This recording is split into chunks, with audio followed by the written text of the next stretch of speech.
দুনিয়ায় স্থলভাগে পিঁপড়া থেকে শুরু করে হাতি পর্যন্ত, ছোট্ট চেলা পোকা থেকে শুরু করে সাপ, বড় বড় পাইথন পর্যন্ত, টনাটুনি পাখি থেকে শুরু করে ঈগল পর্যন্ত, নদীর ভিতরে চেলাপুরি থেকে শুরু করে 3 মাস পর্যন্ত অসংখ্য প্রাণী সকাল বেলায় খালি পেটে জঙ্গল থেকে, গর্তের মধ্য থেকে, বাসা থেকে, পানির মধ্য থেকে যার যার আস্তানা ছেড়ে আহারের অনুসন্ধানে শত সহস্র কোটি প্রাণী সব যার যার ক্ষুধার পেট নিয়ে বেরিয়ে যায়।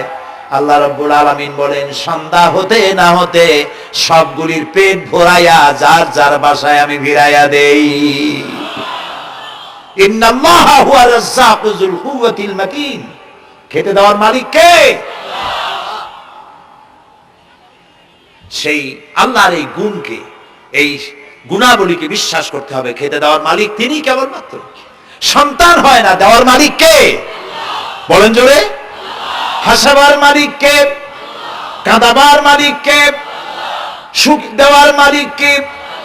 দুঃখ থেকে উদ্ধার করার মালিক কে? হায়াতের মালিক কে? মওতের মালিক কে? ফাআলুন লিমা ইউরিদ। যা খুশি তাই তিনি করতে পারেন। সুবহানাল্লাহ বলে। কোন? কাফ আর নুন, দুটি অক্ষর। যখন যা ইচ্ছে করে হয়ে যায়। আল্লাহর এই গুণকে বিশ্বাস করলে মানুষ শিরক থেকে বাঁচতে পারবে।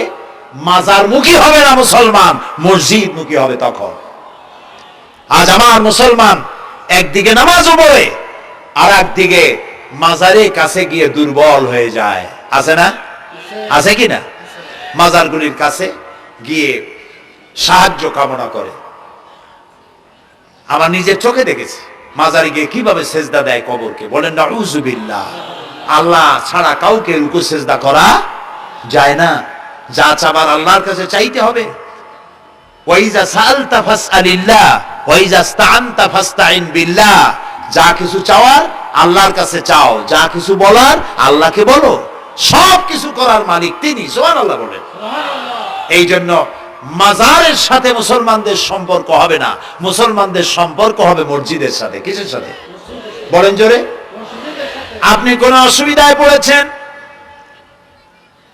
মাজলুম হয়েছেন, অত্যাচারিত হয়েছেন, চাকরির সমস্যা হয়েছে, ঘরে খাবার নাই, অসুখ বিসুখ হয়েছে, নানান ধরনের সমস্যায় পড়েছেন, কোন মাজার নয়, কোন পীর নয়, মসজিদের ভিতরে চলে যান, উযু করে মসজিদে ঢুকে 2 রাকাত কাজায়ে হাজাতের নামাজ পড়েন। রাসূলুল্লাহর উপরে যখনই বিপদ হতো তিনি নামাজে দাঁড়ায় যেতেন। সুবহানাল্লাহ বলো। আপনি কেন যাবেন একটা কবরের কাছে?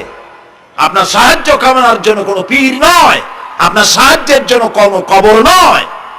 সাহায্য পাওয়ার জন্য কে? আল্লাহ চান আপনার ঈমানটা খালেস হোক। আল্লাহ তাআলা এটা বরদাস্ত করতে পারেন না যে মানুষ কারো কাছে গিয়া আরেকজনের কাছে গিয়ে নথি স্বীকার করুক। আল্লাহ সহ্য করেন না। ইন্না শিরকা লাযুলমুন আযীম। শিরক হচ্ছে মস্ত বড় জুলম, অত্যাচার। আল্লাহ সব থেকে অপছন্দ করেন কোন গুনাহ? বলেন শিরক। আল্লাহ সহ্যই করেন না। কেন করেন না? একটা যুক্তিতে আসে। যারা বিবাহ করেছেন তাদের স্ত্রী যদি স্বামীর সাথে যে ধরনের হাসি খুশি প্রেমের আদান প্রদান করে, স্বামী ছাড়া যদি আরেকজন পুরুষের সাথে এরকমের ভাব বিনিময় করে, ফোনে কথা বলে, প্রেম করে, খুব সুন্দর করে ভালোবাসা দিয়ে যদি চিঠি লেখে অন্য পুরুষের কাছে, অথবা প্রেম নিবেদন করে, তাহলে স্বামীদের অবস্থা কেমন হবে বলেন? এইটার জবাব দিতেও যদি দেরি হয় তো খুবই কুলক্ষণ। হ্যাঁ, ভয়ানক হবে, ভয়ানক হয়ে যাবে। নিজের চরিত্র যতই যা হোক, বউর চরিত্র ভালো চাই। আচ্ছা বলেন তো, স্ত্রী আপনার সঙ্গে যেভাবে প্রেমের হাসি হাসে, প্রেম নিবেদন করে, ওই রকম আরেকটা পুরুষের কাছে সাথে করলে আপনার সহ্য হয় না কেন? আপনি স্ত্রীর উপরে আপনার অধিকারটা কতখানি, কি জন্যে?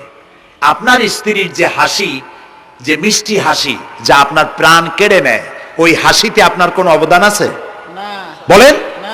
তার যে টানা টানা চোখ, সুন্দর ভ্রু, মাথায় অনেক লম্বা চুল, শরীরটা সুন্দর, যৌবন, রূপ, এর ভেতরে আপনার কোনো অবদান আছে?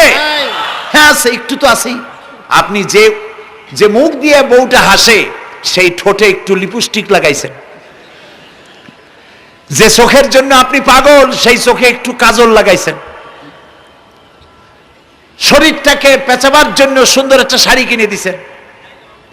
একটা শাড়ি দিয়ে, একটু লিপস্টিক কিনে দিয়ে, চুলের একটা ক্লিপ কিনে দিয়ে, একটা ভালো শাড়ি কিনে দিয়া স্ত্রীর উপরে যদি এত অধিকার আছে যে কোনদিন মৃত্যু পর্যন্ত কোন প্রেমের হাসি, ভালোবাসার আদান প্রদান আপনি ছাড়া আর কারো সাথে করতে পারবে না, এইটা যদি আপনার অধিকার এভাবে প্রতিষ্ঠিত হয়, তাহলে এই হাসি যিনি দিলেন, এই দাঁত, এই সুন্দর চোখ, এই রূপ, এই যৌবন আল্লাহ তাআলা দিলেন, তার সামনে কোনো পীর অথবা কবরের সামনে যদি হাত পাতে আল্লাহ বরদাস্ত করেন না। কথা কি বুঝে আসছে? কথা বুঝে আসছে? আলহামদুলিল্লাহ বলেন। আলহামদুলিল্লাহ। বুঝলেই আমাদের কষ্ট সার্থক। আলহামদুলিল্লাহ বলি। আমরা যেন আল্লাহরে চিনতে পারি, বুঝতে পারি।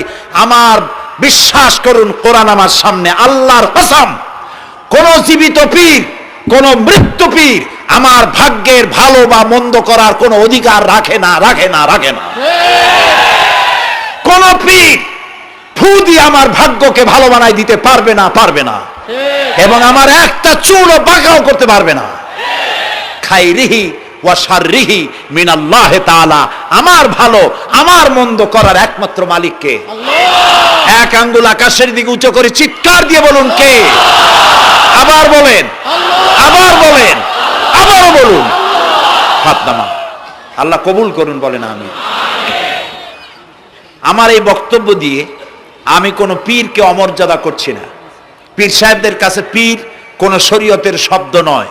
কোরআন এবং হাদিসে কোথাও পীর বলে কোনো শব্দ নাই। এটি ফার্সি শব্দ। এই শব্দের অর্থ হলো বৃদ্ধ। তো পীর যদি বৃদ্ধ হয় ভালো কথা, তিনি যদি আলেম হন আরো ভালো কথা। কিন্তু বাপ পীর ছিল, উনিও সেই সুবাদে পীর।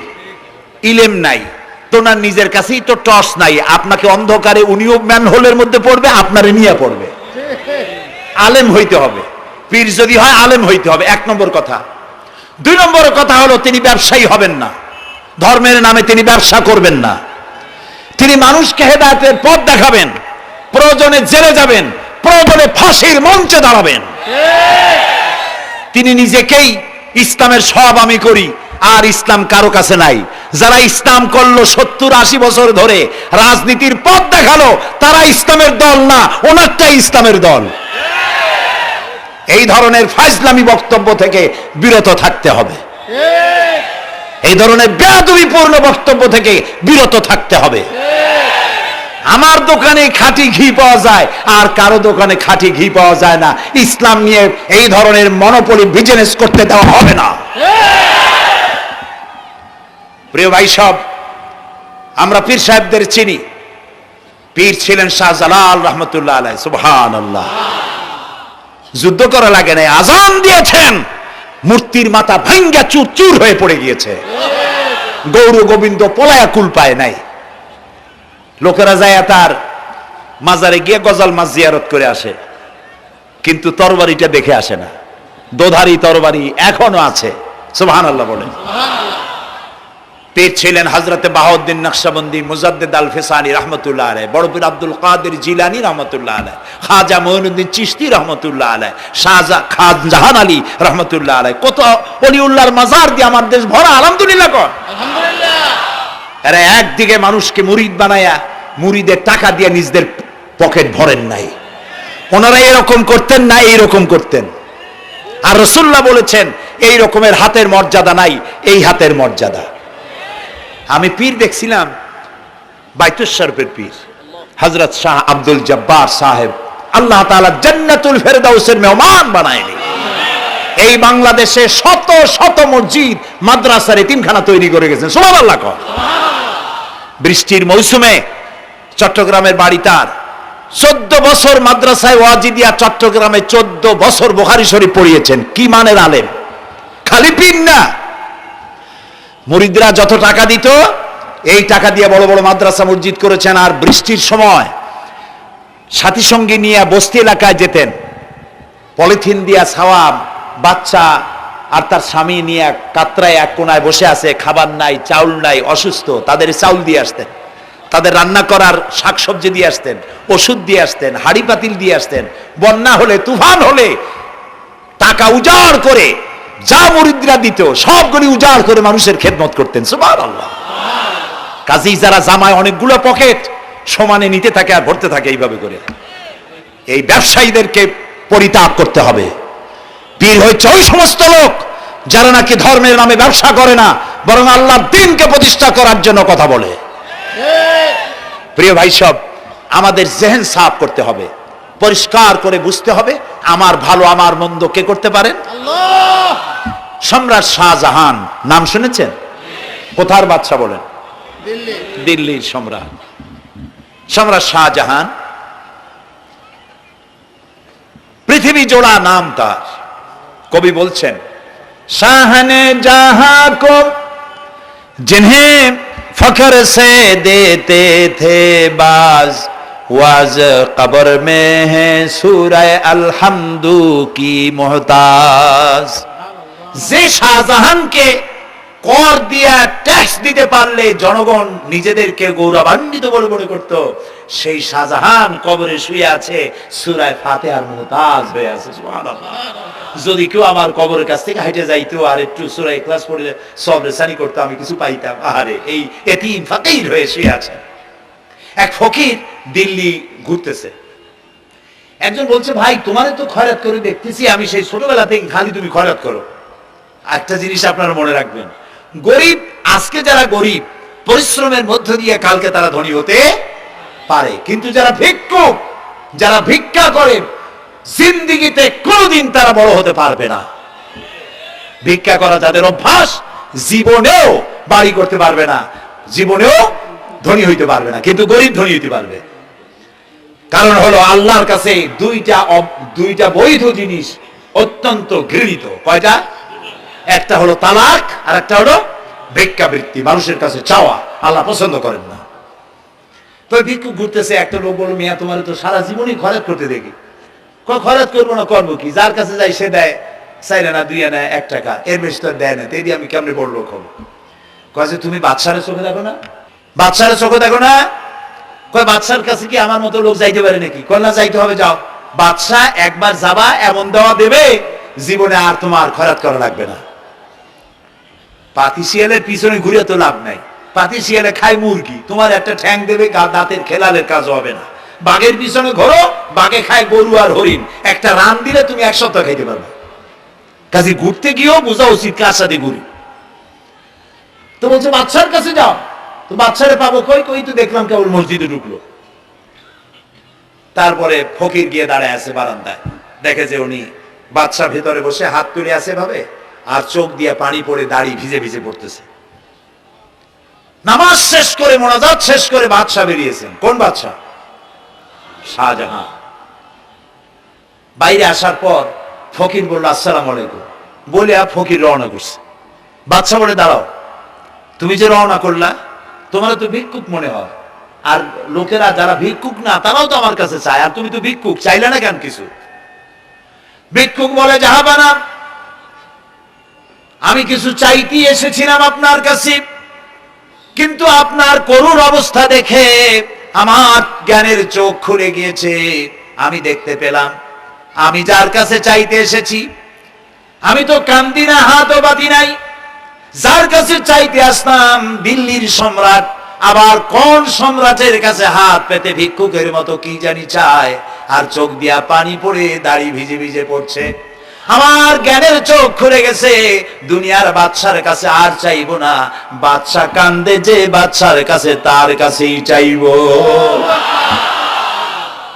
প্রিয় ভাই সব, এই জন্যে জিহ্ন সাফ করে ফেলুন। দুনিয়ার কোন মানুষের জন্য, মানুষের কাছে নয়, কোন কবরে নয়, কোনো কারো কাছে নয়, আল্লাহ তাআলার কাছেই আমরা নামাজের মধ্যে ঘোষণা করেছি, ইয়্যাকা না'বুদু ওয়া ইয়্যাকা নাস্তাঈন। আল্লাহ তাআলা, তোমার একমাত্র ইবাদত করি, তোমার কাছেই সাহায্য চাই। কাজী সাহায্য আল্লাহর কাছে। কার কাছে চাইবো বলেন?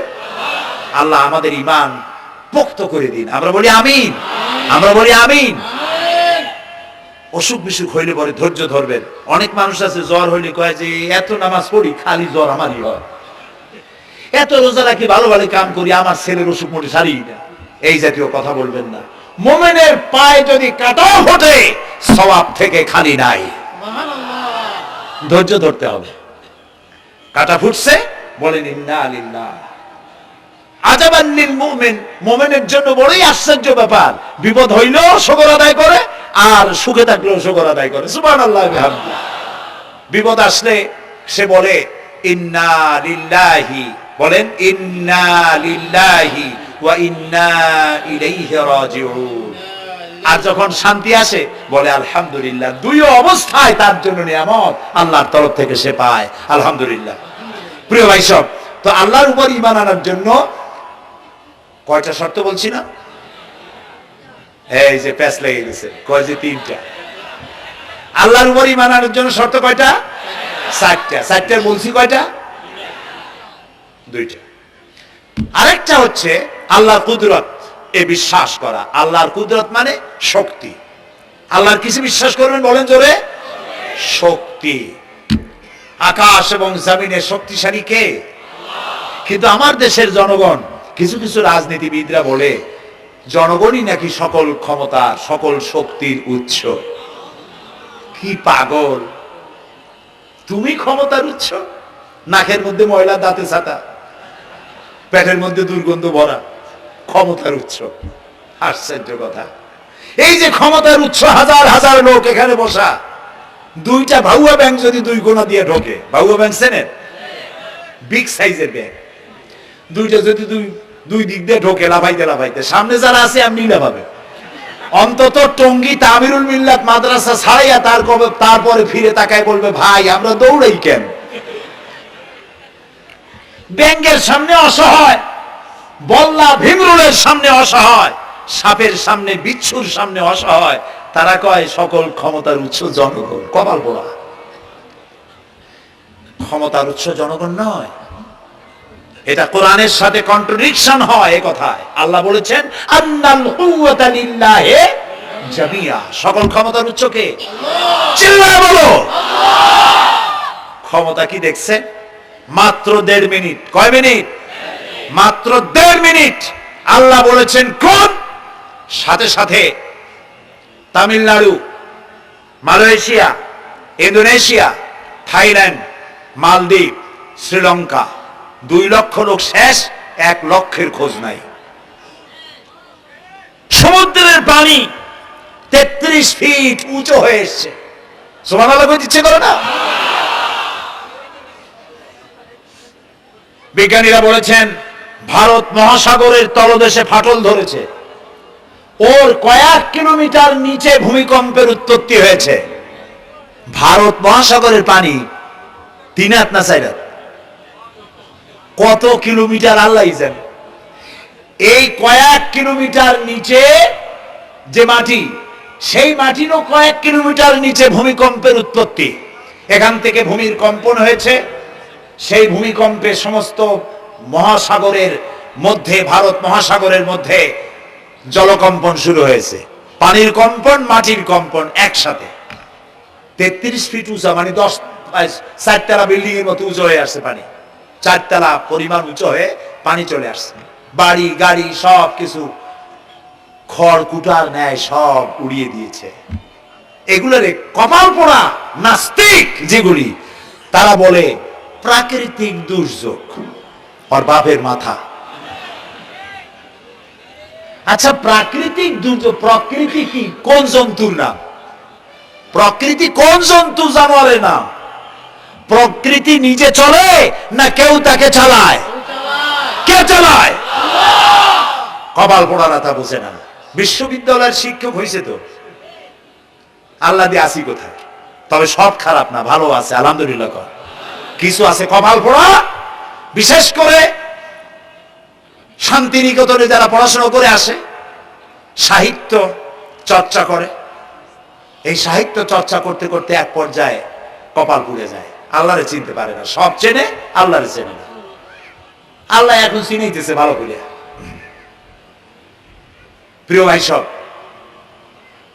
কমে আদ কমে সামুদ এগুলিকে আল্লাহ তারা ধ্বংস করেছেন।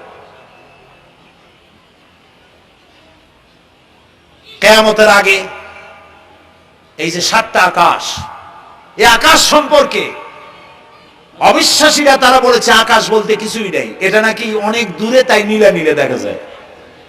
কি কপাল পোড়া, চিন্তা করেন, নীলা নীলা দেখা যায়। এই আকাশ মহাশূন্য। এই আকাশগুলিকে, আকাশ কয়টা কয়টা স্তর? 7টা।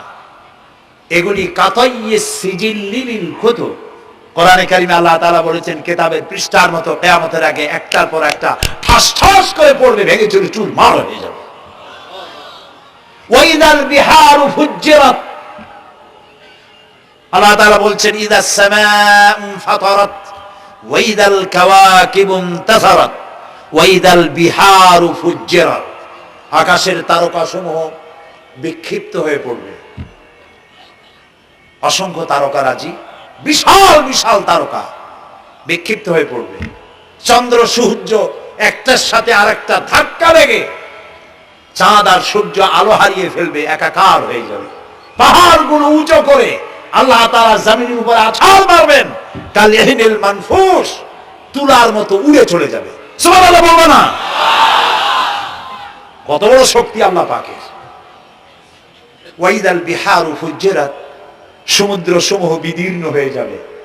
সমুদ্রে যত পানি আছে সমস্ত পানিগুলি নিঃশ্বসিত হয়ে যাবে মাটির তলায়, এবং সেখানে অগ্নি উৎপত্তি হবে।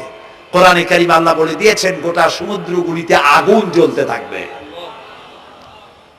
এগুলি কিয়ামতের আলামত। আল্লাহ পাকের অফুরন্ত মেহেরবানি। এই যে কানের কাছ দিয়ে গুলিটা চলে গেছে, কানে লাগে নাই, বাড়ির কাছ থেকে কিয়ামত হয়ে গেল, বাংলাদেশে আল্লাহ বাঁচাই দিলেন। সুবহানাল্লাহ বলো, আলহামদুলিল্লাহ বলেন।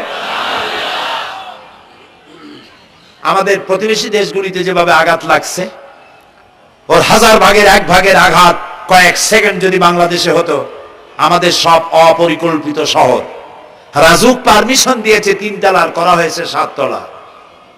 এইভাবে অপরিকল্পিত যত বিল্ডিং আছে এগুলি পচা সিমেন্ট দিয়ে, পচা ইট দিয়ে তৈরি করা হয়েছে। 2-3 সেকেন্ডের ভূমিকম্প যথেষ্ট এই শহর লন্ডভন্ড করে দেওয়ার। অসংখ্য মানুষ মারা যাবে, অসংখ্য বাড়ি ঘর শেষ হয়ে যাবে। এদেরকে রেস্কিউ করার মতো মডার্ন ইকুইপমেন্টসও গভর্নমেন্টের কাছে নাই। এই জন্য আল্লাহর কাছে সেজদা দিয়া গুনাহ তওবা করতে হবে, আল্লাহ আমাদের মাফ করে দাও, আমার এই গরিব দেশটাকে কিয়ামত পর্যন্ত এই গজব থেকে বাঁচাও।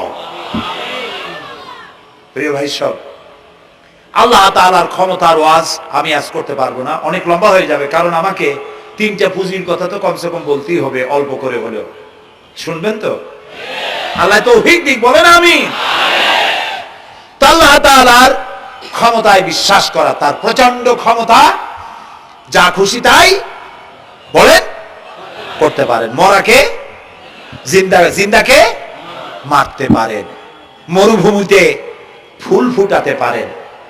সুবহানাল্লাহ, যা খুশি তাই করতে পারেন। এই শক্তি সহকারে আল্লাহকে বিশ্বাস করতে হবে।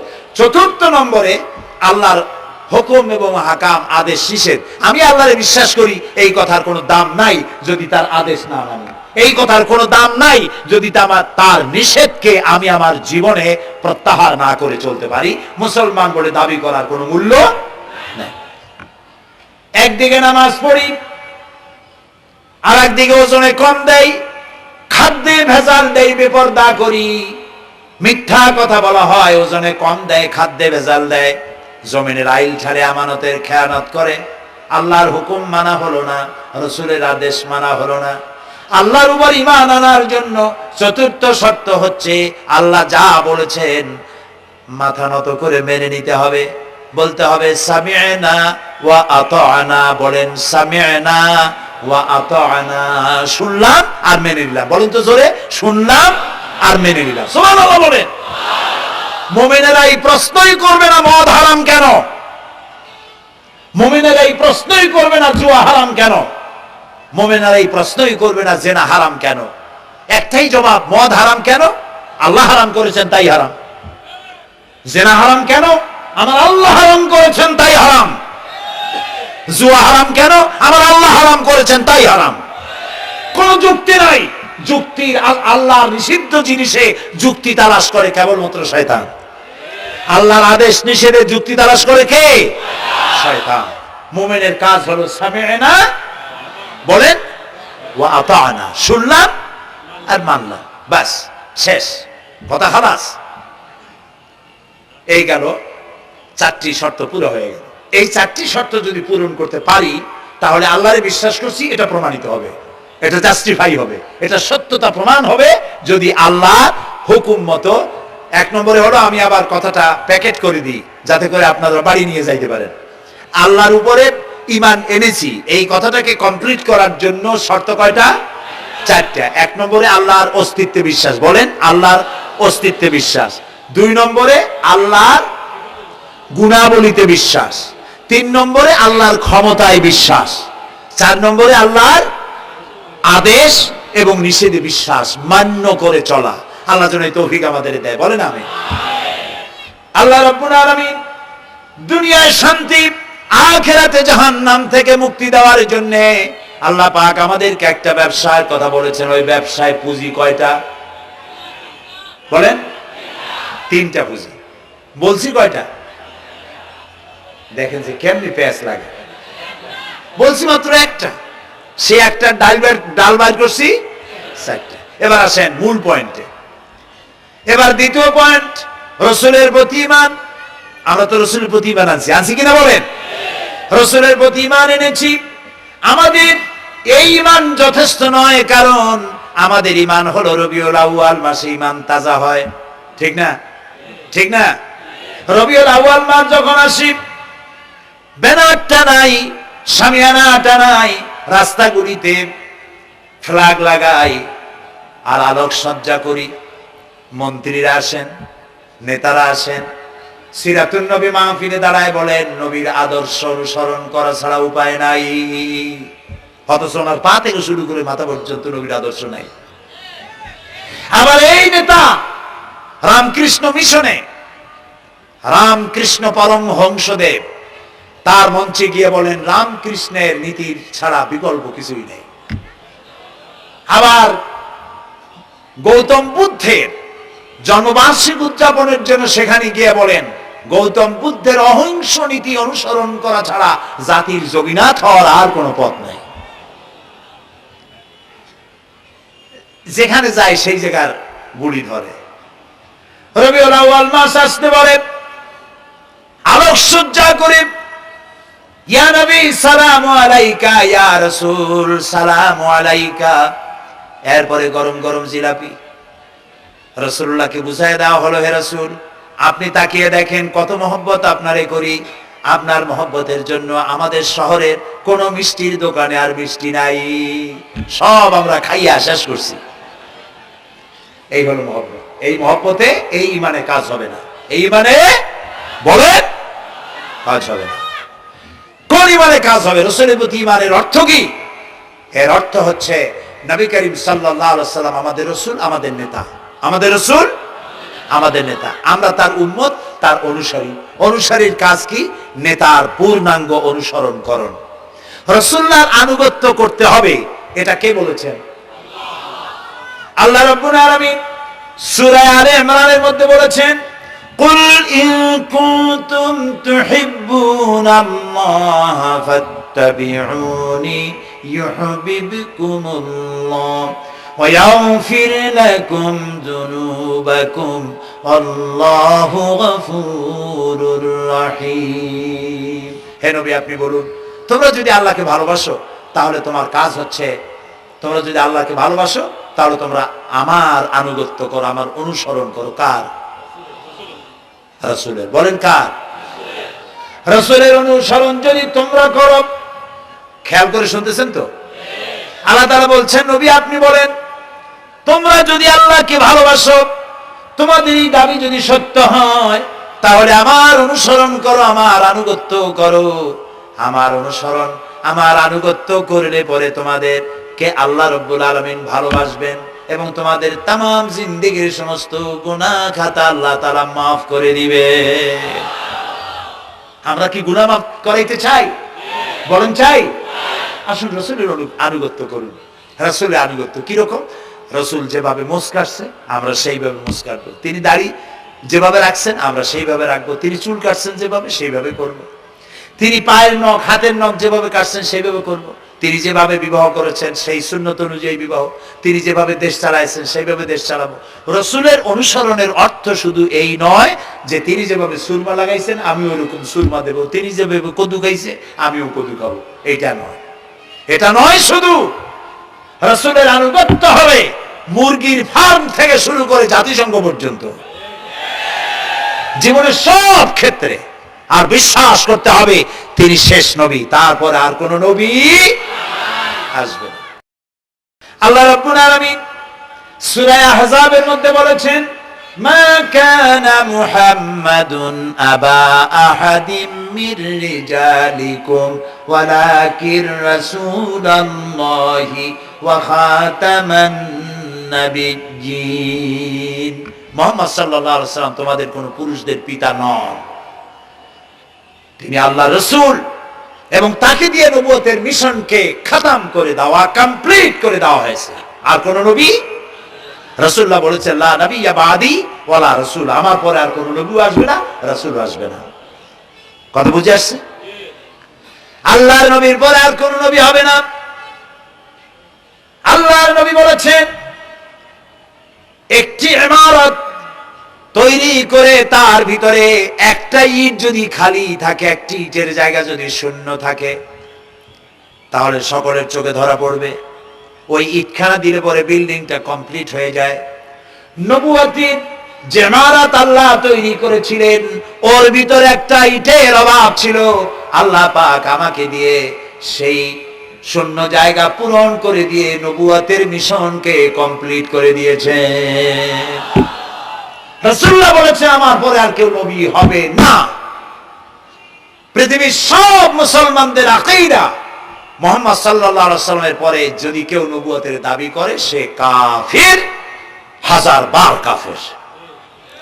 তারা যারা তাকে যারা নবী মানবে তারাও রাসূলুল্লাহ বলেছেন আমার পরে 30 জন মিথ্যেবাদী নবুয়তের দাবি করবে। তার মধ্যে একজন তো দাবি করছে রাসূলের জীবদ্দশায়, একটা ছিল মেয়ে লোক আর একটা ছিল পুরুষ। পুরুষটার নাম ছিল মুসাইলামা কাযযাব, নামই ছিল কাযযাব। কাযযাব মানে মিথ্যাবাদী। দেখছেন অবস্থা, নামই মিথ্যাবাদী। উম্মতেরা কইল যে আপনি তো একজন নবী, আমরা সৌভাগ্য আর দুর্ভাগ্য হোক আপনারা নবী বলে মানলাম। মুহাম্মদ সাল্লাল্লাহু আলাইহি ওয়াসাল্লামের কাছে প্রায় জিবরাইল আসে আর ওহী আনে, আর আপনি আমাদের কোনো ওহী দিতে পারলেন না পর্যন্ত। কয় যে কেবল না নবী হইলাম, অপেক্ষা করো, ওহী আসবেন। বেশ কিছুদিন যাওয়ার পর খুব চিন্তা ভাবনা করে কয় যে ওহী একটা আসছে। উম্মতেরা সব দৌড়ে আসছে, কি ওহী? কয় যে এইমাত্র শেষ রাত্রে জিবরাইল আসছিল, আইসা আমারে কয়ে গেল একটা সূরা নাজিল করলো। সূরাটা কি? ইন্না আতাইনাকাল আকাক ফাসাল্লি লিরাব্বিকা ওয়াসআক ইন্না শানিয়াকা হুয়াল আবলাগ। উম্মতেরা কয় সর্বনাশ, এই সূরা পড়তে গেলে তো আমরা কাইসা মরে যাব। এর অর্থ তো খুব বিকায়দা। কি কি সূরা নাজিল হইলো আপনার উপরে? ইন্না আতাইনাকাল আকাক মানে আমি তোমাকে হুতুম পেশা দান করেছি, সুতরাং তুমি তোমার প্রভুর উদ্দেশ্যে নামাজ পড়ো আর চিৎকার মারো, কারণ তোমার শত্রুরা সাদা এবং কালো বর্ণের। আমরা তো আগামাথা কিছু বুঝলাম না, কি ওই? আচ্ছা ঠিক আছে, পয়গম্বর মুহাম্মদ সাল্লাল্লাহু আলাইহি ওয়াসাল্লামকে তার উম্মতেরা নিয়ে যায় তাদের বাগানে, মাঝে মধ্যে নিয়ে যায়। নিলে পরে যে কুয়ায় পানি থাকে না, শূন্য কুয়া পানিতে ভরে যায়। যে গাছতলা দিয়ে তিনি হেরে যান, যে খেজুর গাছে খেজুর নাই সেই গাছতলা দিয়ে রাসূল হেরে গেলেন, গাছে ফল ধরে যায়। আপনি তো এরকম কিছু দেখাইতে পারেন না। কয় তোমরা তো আমার নেও না, চলো না যাই। নিয়ে গেছে, যাইয়া দেখে যে কুয়ার পাড় দিয়ে যায়, যে কুয়ায় পানি থাকে তা থাকে না, শুকায় যায়। যে গাছ তলায় দিয়ে যায় ওই গাছে খোরমা থাকলে সাথে সাথে খৈরগুলো জ্বলে যায়। উম্মতের কয় কি একটা কপাল পড়া নবী পাইলাম ভাগে। আল্লাহ তারে শেষ করছে দুনিয়া থেকে, জাহান্নামে চলে গেছে। সেই মহিলাটাও গেছে, সেও গেছে। রাসূলুল্লাহ বলেছেন এরকম 30 জন মিথ্যাবাদী নবুয়তের দাবি করবে কিয়ামতের আগ পর্যন্ত। গোলাম আহমদ কাদিয়ানী, এ হলো ইতিহাসে আমরা যত পাই তার পর্যন্ত 28 জন হয়েছে। মুহাম্মদ সাল্লাল্লাহু আলাইহি সাল্লামের ইন্তেকালের পর ওকে নিয়ে হইছে 28 জন। কয়জন হইল? বাকি আছে কয়জন? তাই বলে কিয়ামত যে এই 2 জন হইলি আগামী বছর বা 5-6 বছরের মধ্যে কিয়ামত হবে ওইটা চিন্তা করেন না। এই পৃথিবীতে একটা লোক আল্লাহ শব্দ উচ্চারণ করার যদি থাকে কিয়ামত সে পর্যন্ত হবে না। সুবহানাল্লাহ। সুতরাং বহুত দেরি আছে কিয়ামতে। তবে ওর মতো আরো শয়তান 2 জন আসবে। গোলাম আহমদ কাদিয়ানী বলল আমি পয়গম্বর, আমি নবী, আমার উপরে ওহী আসে। তো তার সঙ্গে ওই যুগের বড় আলেম মাওলানা আতাউল্লাহ শাহ বুখারী রাহমাতুল্লাহ আলাইহি, তিনি বললেন আচ্ছা তুমি যে নবুয়তের দাবি করো এই শক্তি তুমি পাও কই? কয় যে আমার শক্তি তো কোরআন, কোরআনের মধ্যেই আছে আমার কথা। কোথায়? কয় সূরা সফের মধ্যে আছে, ইয়াতি মিন বাদি ইসমুহু আহমদ। ঈসা আলাইহিস সালাম আমার ব্যাপারে ফোরকাস্ট করেছেন, ভবিষ্যৎবাণী দিয়েছেন যে আমার পরে একজন আসবে তার নাম হবে আহমদ, আমি তো সেই আহমদ। মাওলানা বুখারী বলছেন বেকুব, ঈসা আলাইহিস সালাম যার কথা বলেছেন তার নাম, ঈসা আলাইহিস সালাম যার কথা বলেছেন তার নাম হলো ফকাত আহমদ, আর তোমার নাম হলো গোলাম আহমদ। তাহলে এতে করে বোঝা যায় ঈসা আলাইহিস সালাম যার কথা বলেছেন তুমি সেই আহমদের গোলাম, তো তুমি নবুয়তের দাবি করো কেন? গোলাম আহমদ কয় যে হুজুর আমার নামের আগে গোলাম বৈশা একটু সমস্যা হয়েছে, ঠিক, তো গোলামটারে যদি বাদ দেই তাহলে তার আপনি আপত্তি করতে পারেন না আমি আহমদ থাকি আর আপনি আমার উম্মত হয়ে যান। আমি আমার কথা ঈসা আলাইহিস সালাম বলেছেন। মাওলানা বুখারী বলছেন দেখো তোমার ফতোয়া অনুযায়ী তুমি বলছো নামের প্রথম অংশ বাদ দিয়া শেষের অংশ নিয়ে তোমার উপর ঈমান আনতে, তাহলে আমি আমার নাম আতা আল্লাহ, তোমার ফতোয়া অনুযায়ী আমার নামের প্রথম অংশ বাদ দিলাম, আতা গেছে, থাকছে আল্লাহ। আর আল্লাহ হয়ে বলছি তোর মতো গাধারে আমি নবুয়ত দেই নেই। এরপর এই শয়তানের মৌত হলো কোথায়? বলেন কোথায়? পায়খানার ভিতরে। এই কাদিয়ানীরা, গোলাম আহমদ কাদিয়ানী কাফের, ওরে যারা নবী বলে মানে তারাও কাফের। প্রিয় ভাই সব, পৃথিবীর 48টি মুসলিম দেশ কাদিয়ানীদেরকে নন মুসলিম মাইনরিটি হিসেবে ঘোষণা দিয়েছে রাষ্ট্রীয়ভাবে। সৌদি গভর্নমেন্ট আইন পাশ করেছে কিয়ামত পর্যন্ত কাদিয়ানীরা মক্কা মদিনায় প্রবেশ করতে পারবে না। বিগত 100 বছরের ভিতরে কোন কাদিয়ানী মক্কা মদিনায় ঢুকতে পারে নাই। আজকে বাংলাদেশে খতমে নবুয়তের আন্দোলন নতুন কিছু নয়, দীর্ঘদিন থেকে উপমহাদেশে খতমে নবুয়তের আন্দোলন চলছে।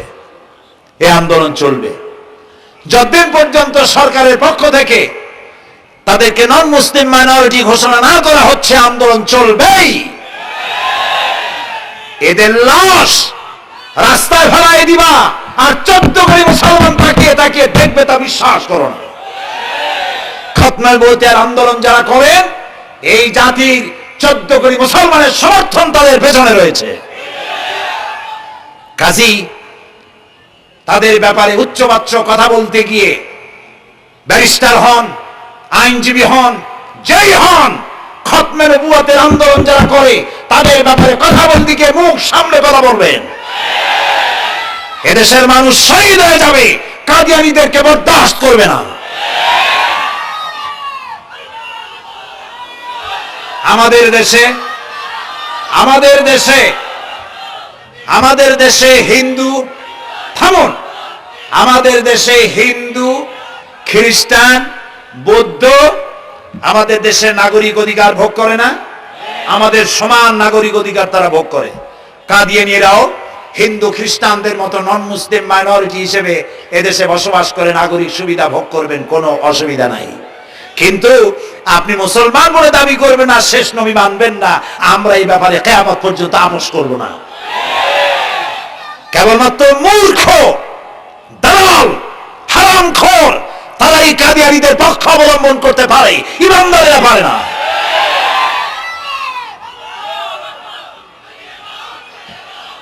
কাদিয়ানীরা যে সব মসজিদ তৈরি করে, এগুলি মসজিদ নয়, এগুলি উপাসনালয়। হিন্দুদের মন্দিরকে যেভাবে আমরা সম্মান করি, ওদের উপাসনালয়কেও সম্মান করি।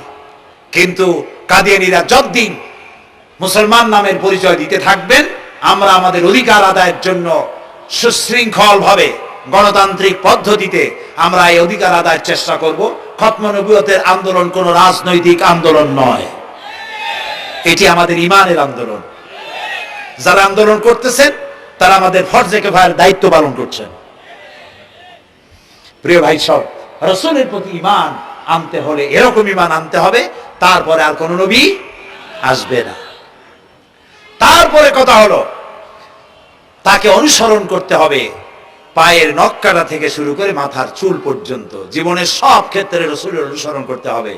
তিনি সেনাপতি ছিলেন, শ্রমিক ছিলেন, পিতা ছিলেন, নানা ছিলেন, স্বামী ছিলেন, ঠিক না? তিনি রাষ্ট্রপ্রধানও ছিলেন। আজকে যারা ধর্ম আর রাজনীতি আলাদা করেন তারা মুনাফিক, মুসলমান নয়, তারা কি? মুনাফিক। এই জন্য আমাদেরকে মনে রাখতে হবে নবী করিম সাল্লাল্লাহু আলাইহি ওয়াসাল্লাম রাষ্ট্র পরিচালনা করেছেন। যারা ধর্ম আর রাজনীতি আলাদা করেন তারা মুসলমান হিসাবে আল্লাহর কাছে পরিচিত হতে পারবেন না। প্রিয় ভাই সব, নবীজি মক্কা থেকে মদিনা এলেন, মদিনা এসে রাষ্ট্রপ্রধানের দায়িত্ব পালন করলেন। আজ তিনি রাষ্ট্রপ্রধান, কোরআন হলো সংবিধান, কোরআনের আইন চালু করে দিলেন। চুরি বন্ধ হলো, ডাকাতি বন্ধ হলো, জেনা ব্যভিচার বন্ধ হয়ে গেল, মানুষ দরজা খুলে ঘুমাবার সুযোগ পেল। সুবহানাল্লাহ, সুবহানাল্লাহ। নবী করিম সাল্লাল্লাহু আলাইহি ওয়াসাল্লাম একটি সুন্দর সুখী সমাজ পৃথিবীতে চালু করে গেলেন। আজ আমাদের ভাগ্য যদি খুলতে হয়, রাসূলের অনুসরণ করি আমাদেরকে রাষ্ট্র পরিচালনা করতে হবে। ইসলাম সন্ত্রাসকে প্রশ্রয় দেয় না, ঠিক না ভাই? আমাদেরকে যারা সন্ত্রাসী বলে, ওরাই তো সন্ত্রাসের দাদা, ওরা সন্ত্রাসের জন্মদাতা। আমাদেরকে সন্ত্রাসী বলো? আমি আমেরিকায় বক্তব্য করেছি, লন্ডনে বক্তব্য করেছি, আমি তাদেরকে বলছি তোমরা আমাদেরকে সন্ত্রাসী বলো, আমাদের দেশে যাইয়া দেখো, তোমাদের এখানে সমস্ত সুপার মার্কেট গুলি সব বন্ধ হয়ে যায় বেলা 4টায়, কোনো মার্কেট খোলা থাকে না। কেন খোলো না? তোমরা সিকিউরিটি দিতে পারবে না বলে খোলো না। চুরি হবে, ডাকাতি হবে, লুটপাট হবে, এই জন্য বিকেলই সব বন্ধ হয়ে যায়, রাতে কোনো দোকান খোলা থাকে না। তো যাও তো আমাদের দেশে, আমাদের তো সন্ত্রাসী বলো, গরিব দেশ। আমাদের দেশের বাবুরহাটে, নরসিংদীর কাছে বাবুরহাট, যেটাকে এই দেশের ম্যানচেস্টার বলা হয়, সারা রাত কোটি কোটি শত কোটি টাকার কাপড় চোপড় বেচা কিনা হয়, পুলিশের গন্ধ খুঁজে পাওয়া যায় না, সারা রাত বেচা কিনা হয়। গ্রামের বাজারগুলি যায় দেখেন আমাদের দেশে, যশোরে, খুলনায়, উত্তরবঙ্গে রাত 2টা 2:30টা পর্যন্ত বেচা কিনা হয়, ঠিক না? এই যে আমাদের দেশে আল্লাহর মেহেরবানি, এবারে যে ঈদের সময় ঈদ আর পূজা একসাথে হইল, মুসলমান মেয়েরা, হিন্দু মেয়েরা সোনা দানা গলায় পরিয়া, হাতে পরিয়া, তারপরে বাজার ঘাট ঈদের কেনাকাটা, পূজার কেনাকাটা করছে, কোনো অসুবিধা হয়নি, ঠিক না? আল্লাহর মেহেরবানি র্যাবে জি যা করার করছে। মক্কা শরীফে, মদিনা শরীফে দেখলাম লোকেরা হাত তুলে, বাংলাদেশি লোকেরা ওখানে যারা আছে, র্যাবের জন্য দোয়া করছে, আল্লাহ র্যাবের প্রতি তুমি রহমত নাযিল করো, আল্লাহ রহম করুন, করা আমি দেশের যতটা অসুবিধা হয়েছিল তার থেকে অনেক গুণ জ্ঞান হয়ে গেছে, আলহামদুলিল্লাহ, আলহামদুলিল্লাহ। প্রিয় ভাই সব, এই যে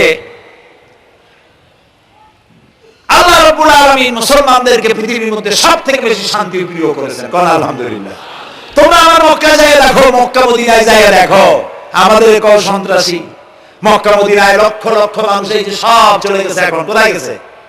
সারা পৃথিবী থেকে মানুষেরা এখন ছুটছে ছুটছে, পৌঁছে গেছে, আর পথে আছে, প্লেনে আছে, নদীতে আছে, গাড়িতে আছে। সুবহানাল্লাহ, লক্ষ লক্ষ মানুষ চলে গেছে, সবার একই ড্রেস, একই গন্তব্য, একই স্লোগান, লাব্বাইক আল্লাহুম্মা লাব্বাইক। সব মানুষ চলে গেল। আমি 96-তে যখন পার্লামেন্টে আসলাম প্রথম, পার্লামেন্টে এক বক্তৃতার ভেতরে আমি বলেছিলাম যে আমাদের দেশের নেতা নেত্রীরা উমরা করে, হজ করে। আচ্ছা, আপনারা যাইয়া দেখেন কি, করেন কি, আনেন কি? যাইয়া একটু তোয়াব করে আসার সময় আতর আর পাথর, সুরমার খুরমা পকেট ভরে নিয়ে আসেন, কিন্তু চোখে দেখেন না। আল্লাহ তাআলা বলছেন, আওয়ালাম ইয়ারাউ আন্না জাআলনা হারামান আমিনান। তোমরা কি দেখতে পাও না আমার এই হারামকে আমি কিভাবে নিরাপত্তার শহর বানিয়েছি? সুবহানাল্লাহ। রাত 2:30-3টার সময়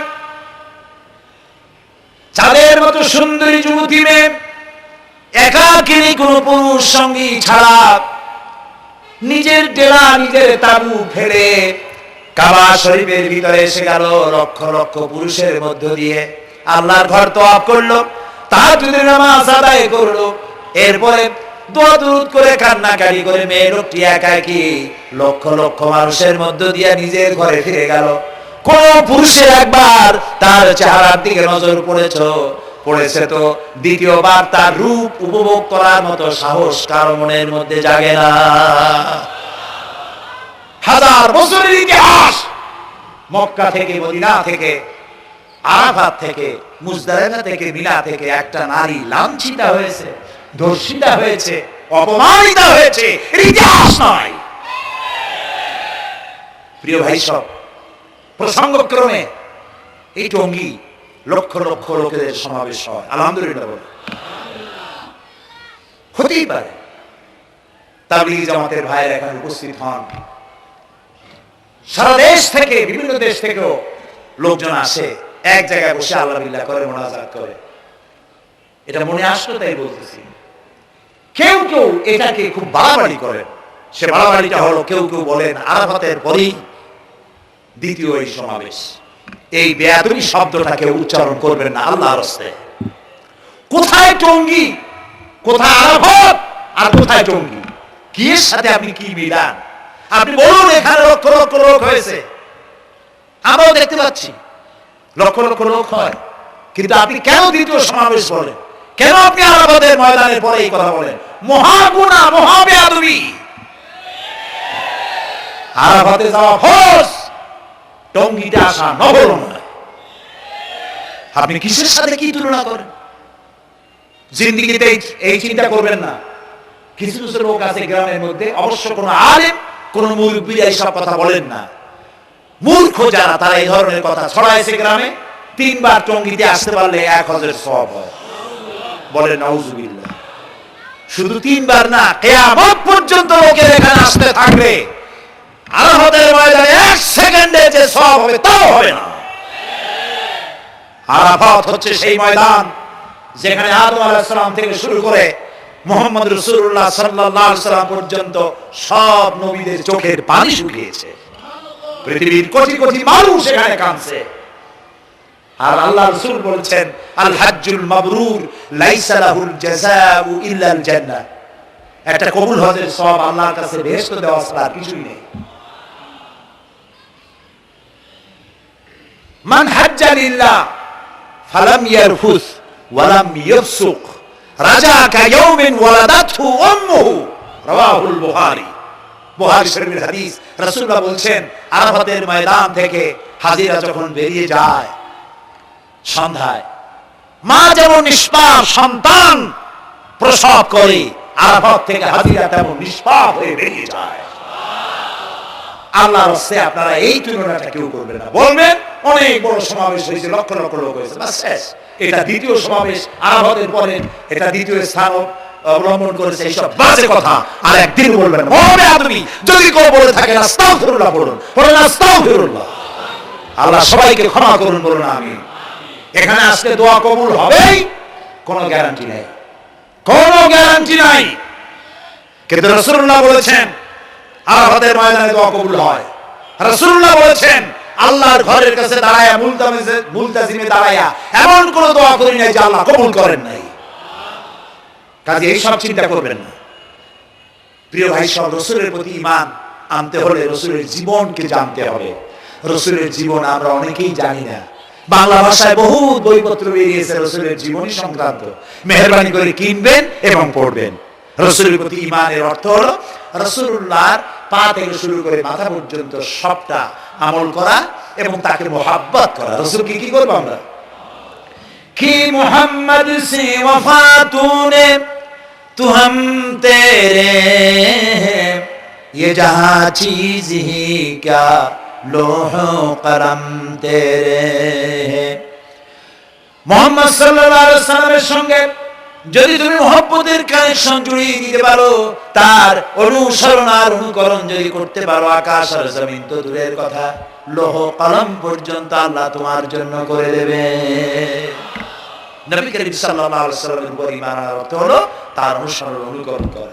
3 নম্বরে ওয়াতুজাহিদুনা ফি সাবিলিল্লাহি বিআমওয়ালিকুম ওয়া আনফুসিকুম, আল্লাহর রাস্তায় লড়াই করো জান দিয়া আর মাল দিয়া। কি দিয়ে কোন তো? জান দিয়া আর মাল দিয়ে। আমরা কিন্তু বলি হুজুর আসি আপনার সাথে, আপনার পিছনে আসি, জানটা দিয়ে দেব। এই মানুষরা খুব চালাক। আপনি জান দিলে তো মাল থেকে যাবে। আগে দেবেন কি? মাল, পরে দেবেন জান। মাল দিতে হবে, জান দিতে হবে আল্লাহ দ্বীন প্রতিষ্ঠার জন্য। রাসূলুল্লাহ জীবন দিয়ে, সাহাবায়ে কেরাম জীবন দিয়েছেন, রাসূলুল্লাহ রক্ত দিয়েছেন, দান মোবারক শহীদ হয়েছে। আমি দেখেছি ওহদের মাঠে, আমি ওহদে যখন সফর করেছি, আল্লাহ বহুবার নিয়েছেন আলহামদুলিল্লাহ। আমাকে সেখানকার একজন আলেম মদিনার, তিনি আমাকে নিয়ে গেলেন ওহদে বেশ কয়েক বছর আগে। ওহদে গিয়ে দেখলাম, আমাকে দেখালো যে নবী করিম সাল্লাল্লাহু আলাইহি ওয়াসাল্লাম যেখানে দান শহীদ হয়ে গিয়েছিল, দাঁত মুবারক শহীদ হয়েছে, রাসূলুল্লাহ বেহুশ হয়ে পড়ে গেছিলেন। তাকে হযরত আবু বকর, হযরত ওমর, হযরত ওসমান এই 3 জনে উঁচু করে নিরাপদ জায়গায় নেওয়ার জন্য দৌড়াচ্ছিলেন। পাহাড়ের উপরে যখন উঠতেছিলেন, ওই 3 জন রাসূলকে খাড়ে করে নিয়ে উঠতেছেন। পাহাড় তখন কাঁপতেছিল, পাহাড় কাঁপতেছে, এত বড় কাঁপন উঠেছে পাহাড়ের। পাহাড় সেই এলাকা থেকে কাগজ কাটলে, কেচি দিয়ে কাগজ কাটলে যেমন রেজা রেজা হয়ে যায়, আমার নিজের চোখে আমি দেখলাম। তিনি আমাকে দেখালেন এই সেই এলাকা যেখানে রাসূল উঠানো হয়েছিল। পাহাড় আল্লাহর ভয়তে কাঁপতেছিল তরতর করে। সেই উঁচা জায়গা, একটা বিশ্রামের মতো জায়গা পাহাড়ের মধ্যে, সেখানে তাকে নিয়ে যখন রাসূলকে যখন শোয়ানো হচ্ছিল, পাহাড় কাঁপতেছে। নবী করিম সাল্লাল্লাহু আলাইহি ওয়াসাল্লাম তখন বলছেন, উসবুতি ইয়া জিবাল,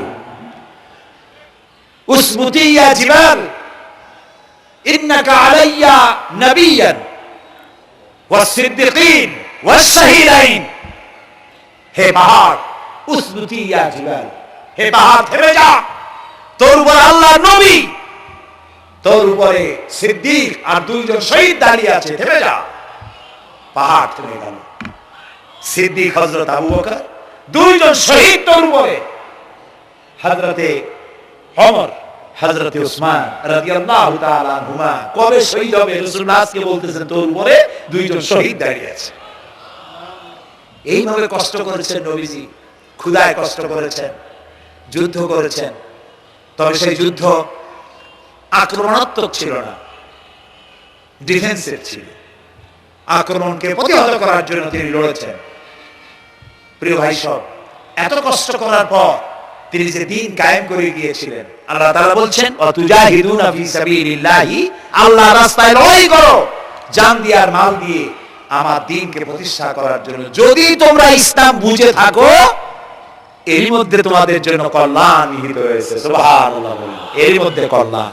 সুতরাং শুধু টুপি মাথায় দিয়ে নামাজ পড়লেই হবে না, নামাজও পড়তে হবে, আল্লাহর হুকুম আহকাম মানতে হবে, রোজাও রাখতে হবে, হজও করতে হবে, যাকাতও দিতে হবে, স্ত্রীকে পর্দায় রাখতে হবে, আমলে আখলাকে, সিরাতে সুরাতে, চলনে বলনে, ব্যবসায় বাণিজ্যে, বক্তৃতায়, রাজনীতি, অর্থনীতি, সমাজনীতি, সব জায়গায় আল্লাহ এবং রাসূলের পূর্ণাঙ্গ আনুগত্য করার নামই হলো মুসলমান হয়ে যাওয়া। সুবহানাল্লাহ।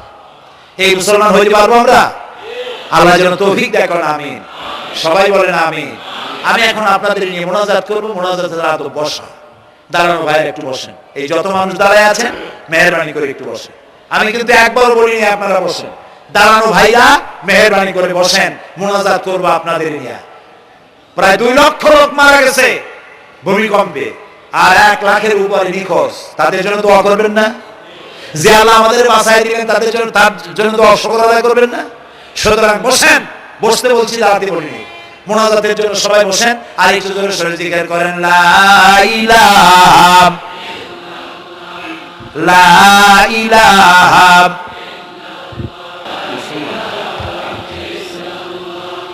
ধ্যানে শেষ হয়ে গেছে।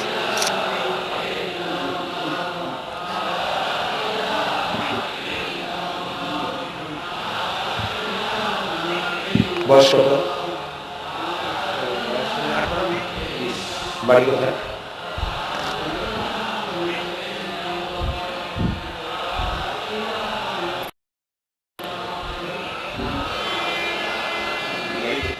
একটু জোরে লা ইলাহা এভিডেন্স করছে।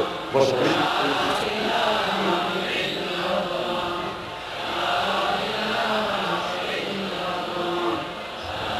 আচ্ছা, আমি তো মোনাজাতের কথা বলছি। মোনাজাত থুয়ে যদি কেউ হাঁটে তো এটা একটা বড় বদকিসমতির ব্যাপার। এত মানুষ একসাথে আল্লাহর কাছে মোনাজাতের লোক কিভাবে সামলায়, কেমনে হাঁটে? এক যুবক ইসলাম কবুল করার জন্য আসছে,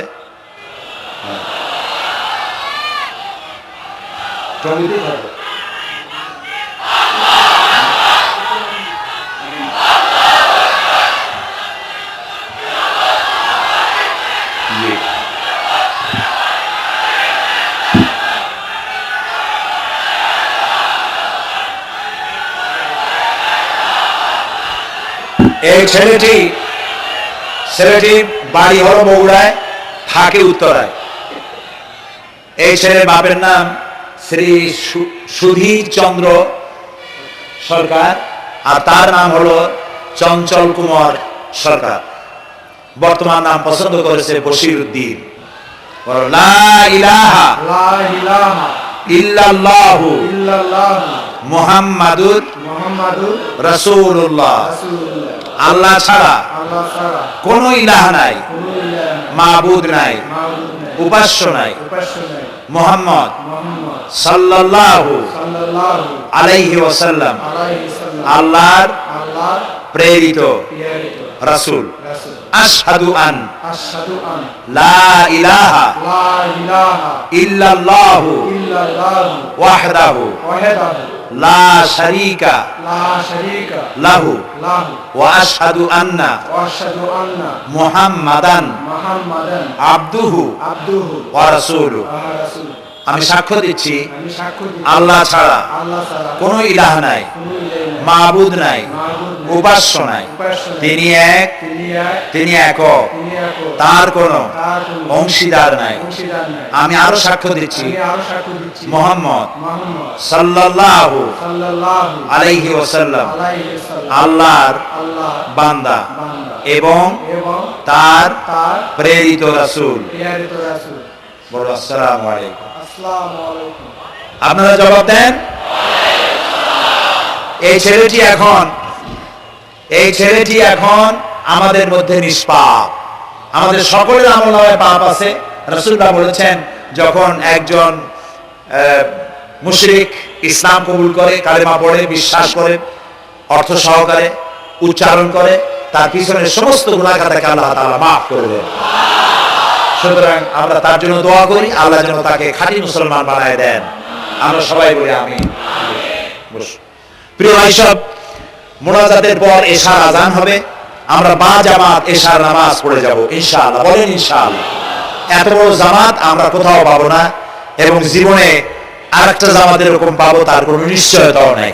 ঠিক না ভাই? নামাজ আমরা আদায় করে যাব 5 ওয়াক্ত। কি বলে এখানে সারা জীবন 5 ওয়াক্ত নামাজ সঠিকভাবে আদায় করব, আর এশার নামাজ আমরা এখানে জামাতে আদায় করে যাব। আর এই বিশাল মাহফিল তৈরি করতে অনেক খরচ হয়েছে। আপনারা নিশ্চয়ই দেখতে পান এত বড় প্যান্ডেল করতে কত টাকা খরচ হতে পারে, এবং তারা প্রচেষ্টা করেছে। আপনারা এই লাইটিং, মাইকিং, প্যান্ডেল, স্টেজ, তারপরে পোস্টার, গেট ইত্যাদি তৈরি করতে বহু টাকা খরচ হয়েছে। আপনারা যাওয়ার সময় মেহেরবানি করে তাদেরকে চতুর্দিকে ড্রাম এবং চাদর নিয়ে লোকেরা দাঁড়িয়ে থাকবে, আপনারা আল্লাহর রাস্তায় তাদেরকে কিছু সহযোগিতা করে যাবেন। রাজি আছেন? আপনারা রাজি আছেন? আল্লাহ আপনাদেরকে তৌফিক দিন। মা বোনেরা যারা এসেছেন, মা বোনদের জন্য আজকে তেমন কোনো কথা বলতে পারলাম না, তবে যা বলেছি নারী এবং পুরুষ সকলের জন্য সমভাবে প্রযোজ্য। আপনাদের জন্য একটু বেশি করতে হবে। এই রাসূলুল্লাহ বলেছেন, আল মারআতু ইজা সাল্লাত খামসাহা ওয়া সামাত শাহরাহা ওয়া আতাআত বালাহা ওয়া আহসানাত ফারজাহা। রাসূলুল্লাহ বলেছেন, যেসব মহিলারা 5 ওয়াক্ত নামাজ সঠিকভাবে আদায় করে, রমজান মুবারকের রোজা রাখে, সতীত্বের হেফাজত করে, স্বামীর আনুগত্য করে চলে, কিয়ামতের দিন ওই সব মহিলারা আল্লাহর জান্নাতের যে দরজা দিয়ে খুশি সেই দরজা দিয়ে জান্নাতে প্রবেশ করতে পারবে। সুতরাং আপনারা এই কথাগুলি মেনে চলুন, আল্লাহ আপনাদেরকে তৌফিক দিন। আমি মুনাজাত করব এখনই, আপনারা যাওয়ার সময় সকলে সহযোগিতা করে যাবেন। আর নামাজের জন্য একটি বই আছে, চরিত্র গঠনে নামাজের অবদান। আমরা যে নামাজ পড়ি অনেক সময় নামাজ হয় না। রাসূলুল্লাহ বলেছেন, সাল্লু কামা রাআইতুমুনি উসাল্লি, নামাজ পড়ো সেইভাবে যেভাবে আমাকে নামাজ পড়তে দেখো। জীবনের শ্রেষ্ঠ ইবাদত নামাজ, তাই যদি সঠিক না হলো তাহলে পণ্ডশ্রম হয়ে যাবে। এই জন্য নামাজ কিভাবে মানুষের চরিত্রে অবদান রাখে আর নামাজটা কেমনে পড়তে হবে, রাসূলুল্লাহ কিভাবে পড়েছিলেন, সেটি আমার এই বইটিতে লেখা আছে। এটি চরিত্র গঠনে নামাজের অবদান।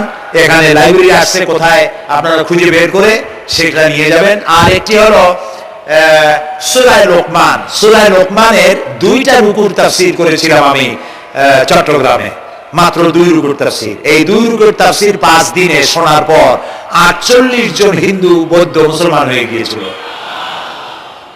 যাকাত সম্পর্কে, মা বাবার অধিকার সম্পর্কে হযরতে লোকমান তার সন্তানকে যে নসিহত করেছে, সেই নসিহত 9টা নসিহত ছিল। ওই নসিহতগুলি আল্লাহ এত পছন্দ হয়েছে যে আল্লাহ তাআলা নিজে লোকমানের নসিহত কোরআন শরীফ উঠায় দিয়েছে। সুবহানাল্লাহ। সুতরাং আমার সন্তানদের ভালো করার জন্য এই নসিহতগুলি দরকার। এটির নাম যারা ক্যাসেট থেকে উদ্ধার করেছে, নাম হলো তাফসীরে সাঈদী লোকমান এবং সূরা লোকমান। এ পর্যন্ত 4টা তাফসীর বেরিয়েছে তাফসীরে সাঈদী নামে, যেগুলি আমি তাফসীর করেছি চট্টগ্রামে। সেগুলি এসব বই ওখানে পাওয়া যাবে। এই বইগুলি আপনারা লাইব্রেরি থেকে, এখানে মোবাইল লাইব্রেরি এসছে ঢাকা শহর থেকে, সন্ধান করে আপনারা নিয়ে যাবেন। আল্লাহ তাআলা আপনাদেরকে তৌফিক দান করুন। যাওয়ার সময় মাহফিলকে সাহায্য করে যাবেন আর নামাজে সালাতুল ইশা আদায় করে যাবেন। আল্লাহুম্মা আমিন। ربنا ظلمنا أنفسنا وإن لم تغفر لنا وترحمنا لنكونن من الخاسرين ربنا لا تزغ قلوبنا بعد إذ هديتنا وهب لنا من لدنك رحمة إنك أنت الوهاب أي الله تعالى হাজার হাজার মুসলিম জনতা, পুরুষ এবং নারী, আমরা তোমার দরবারে হাত তুলেছি, গুনার বোঝা মাথায় নিয়ে হাত তুলেছি। দয়া করে আমাদের জিন্দেগীর সমস্ত গুনাহ খাতাকে আল্লাহ মাফ করে দাও। আয় আল্লাহ তাআলা, আমাদের মধ্য থেকে আমাদের মা বাপ যাদের দুনিয়া থেকে বিদায় হয়ে গেল, কবরগুলিকে জান্নাতের টুকরায় পরিণত করে দাও। রব্বিরহামহুমা কামা রব্বায়ানি সগীরা। সবাই পড়েন, রব্বিরহামহুমা কামা রব্বায়ানি সগীরা। আয় আল্লাহ তাআলা, तमाम পৃথিবীতে আজ মুসলমানেরা বড়ই বিপদে আছে। হে আল্লাহ তাআলা, বিপদগ্রস্ত মুসলমানদেরকে তুমি সাহায্য করো। রব্বুল আলামিন, ইরাকের মাজলুম মুসলমানদের হাতে ইরাকের জমিন উঠায় দাও। হে আল্লাহ তাআলা, জালিমদেরকে তুমি নস্তনাবুদ করে দাও। আল্লাহ তাআলা, বাংলাদেশ আমাদের প্রিয় জন্মভূমি, এই দেশের উপরে তোমার খাস রহমত নাজিল করো। হে আল্লাহ তাআলা, ভূমিকম্পে আশেপাশের দেশগুলির মারাত্মক ক্ষতি হয়ে গেল। আল্লাহ তাআলা, তুমি আমাদেরকে দয়া করে বাঁচাই দিয়েছো। কিয়ামত পর্যন্ত আসমান আর জমিনের সব মুসিবত থেকে আমাদের দেশকে তুমি হেফাজত করো। রব্বুল আলামিন, আমাদের স্ত্রী পুত্র পরিজন যাদেরকে তুমি দান করেছো, সবগুলিকে দিনদার, ইমানদার, নামাজি মুসলমান বানাইয়া দাও। আয় আল্লাহ তাআলা, এই মাহফিলের আয়োজন যারা করেছেন, কষ্ট করেছেন, পয়সা দিয়েছেন এবং দেবেন, সকলকে আল্লাহ তাআলা ঈমানে কামিল সকলকে দিয়ে দাও। আমাদেরকে তোমার মকবুল বান্দাদের মধ্যে শামিল করে নাও। আল্লাহ তাআলা, যারা হজে চলে গেছেন, যারা রাস্তায় আছেন যাওয়ার পথে, আর এবং আরো যারা যাবেন, আল্লাহ তাআলা সকলের যাতায়াত আসান করে দাও, সকলের হজকে কবুল করে নাও। যারা হজ করেন নাই, এই মাঠে আজকে যারা উপস্থিত, মন চায় যেতে, আল্লাহ তাআলা তাদেরকে যাওয়ার ব্যবস্থা করে দাও। আল্লাহ তাআলা, মা বোন যারা এসেছেন, মা বোনদের গুনাহ খাতাকে মাফ করে দাও, মা বোনদের অসুখ ব্যাধি মাফ করে দাও, তাদের কেমন আমল করার তৌফিক দাও, যাতে করে কিয়ামতে হযরতে আয়েশা খাদিজার সঙ্গে আসর নসিব হয়ে যায়। আল্লাহ তাআলা, তোমার কাছে আরেকটা দোয়া করি, আমাদের এই বাংলাদেশে যারা বোমা মারে, আমাদের বাংলাদেশে যারা গ্রেনেড হামলা করে, আমাদের এই বাংলাদেশে সন্ত্রাসী তৎপরতা চালায়া যারা মানুষ হত্যা করে, তুমি তাদেরকে হেদায়েত করে দাও, তুমি তাদেরকে হেদায়েত করে দাও, তুমি তাদেরকে হেদায়েত করে দাও। আল্লাহ তাআলা তোমার ইলমে যদি জানা থাকে ওদের নসিবে হেদায়েত নাই, তাহলে হামান, নমরুদ, সাদ্দাত, ফেরাউন এগুলোর যেমনি তুমি ধ্বংস করছো, বাংলাদেশে যারা গ্রেনেড হামলা করে, বোমা হামলা করে, মানুষ খুন করে, ওদেরকে গজব দিয়া, লানত দিয়া বাংলাদেশ থেকে চিরকালের জন্য বিদায় করে দাও। যারা বাংলাদেশে নৈরাজ্য সৃষ্টি করে, আল্লাহ তাদেরকে গজব দিয়া বিদায় করে দাও। হয় তারা হেদায়েত হোক, না হয় শয়তানদের হাত থেকে আমাদের দেশকে আল্লাহ তুমি রক্ষা করো। রব্বুল আলামিন টঙ্গী বিরাট শ্রমিক এরিয়া, আল্লাহ তাআলা শ্রমিকদের স্বাস্থ্য ভালো রাখো, তাদের সকলকে নামাজ আদায় করার তৌফিক দাও। আল্লাহ তাআলা তাদের অভাব অভিযোগ দূর করে দাও। চারদলীয় ঐক্য জোটের এই সরকারকে ইসলামের পক্ষে থাকার কাজ করার তৌফিক দান করে দাও। যত ওয়াদা নির্বাচনের আগে করেছিল সবগুলি ওয়াদা অক্ষরে অক্ষরে পালন করার তৌফিক দিয়ে দাও। আমি কয়েক সেকেন্ড আপনাদের জন্য ছেড়ে দিলাম। মাথা নিচু করে, চক্ষু বন্ধ করে যার যা চাওয়ার দরকার আল্লাহর কাছে চান। এই বিশাল মাহফিলে আল্লাহ তাআলা দোয়া কবুল করবেন ইনশাআল্লাহ।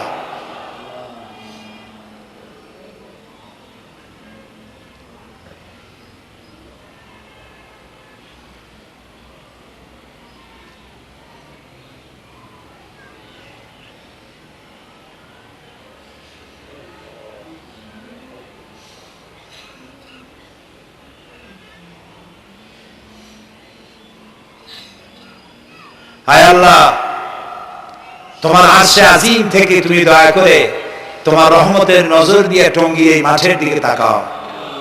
আল্লাহ তাআলা, আমরা কোন পীর বুজুর্গ, খাজা বাবা অথবা দুনিয়ার কোন শক্তির কাছে, রাজা বাদশার কাছে হাত তুলি নাই, বিশাল আকাশের মালিকের কাছে হাত তুলেছি, আমাদের রবের কাছে হাত তুলেছি। তুমি বলেছো তুমি আস্তাজিব লাকুম, আমারে ডাকো আমি সাড়া দেব। আল্লাহ তাআলা, আমরা ডাকতেছি, তুমি দয়া করে সাড়া দাও। আমরা ডাকতেছি, আমাদের ডাকে সাড়া দাও বাবু। আমাদের যাদের রোগ ব্যাধি আছে আল্লাহ দয়া করে সেবায় আজেলা দাও, সেবায় কামেলা দাও।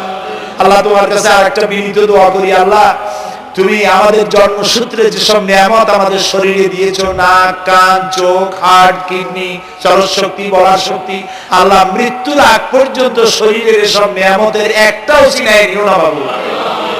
আল্লাহ তাআলা তুমি আমাদের প্রতি দয়া করো, মেহেরবান হও। মাহফিলের আয়োজন যারা করেছেন আল্লাহ তাদের এই কষ্টকে তুমি কবুল করে নাও। কিয়ামতের দিন কোরআনের সুপারিশ আমাদের জন্য নসিব করে দাও। ربنا تقبل منا إنك أنت السميع العليم وتب علينا إنك أنت التواب الرحيم سبحان ربك رب العزة عما يصفون وسلام على المرسلين والحمد لله رب العالمين واجعل آخر كلامنا عند الموت لا إله إلا الله محمد رسول الله